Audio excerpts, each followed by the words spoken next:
Welcome to Penrose Learning, where we make understanding easy. In this video, I will explain how to make cake flour from all-purpose flour. This easy trick allows you to create a perfect substitute for cake flour using ingredients you likely already have in your pantry. You'll discover how to achieve a lighter, more tender crumb in your cakes and pastries, ensuring delicious results every time.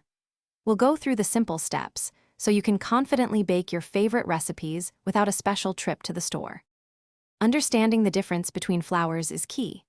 Cake flour typically contains about 7 to 8% protein, while all-purpose flour has around 10 to 12%. By replacing a small amount of all-purpose flour with cornstarch, we effectively dilute the protein content. Cornstarch is pure starch, so it doesn't contribute protein, resulting in a mixture that behaves much like commercial cake flour, yielding a wonderfully tender crumb.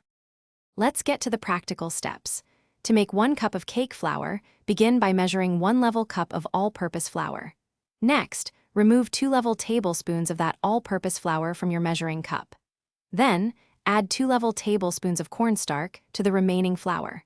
Finally, and this is crucial, sift the mixture together at least 2 times to ensure the cornstarch is evenly distributed throughout the flour. This creates a consistent blend.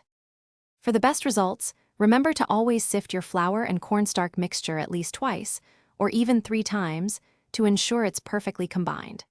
When measuring, spoon your flour into the cup and level it off, rather than scooping directly, to prevent overmeasuring. You can prepare this substitute in advance and store it in an airtight container for up to several months. This homemade cake flour is excellent for achieving light and airy cakes and cupcakes. Thanks for watching. If this was helpful, leave a like and consider subscribing. See you next time.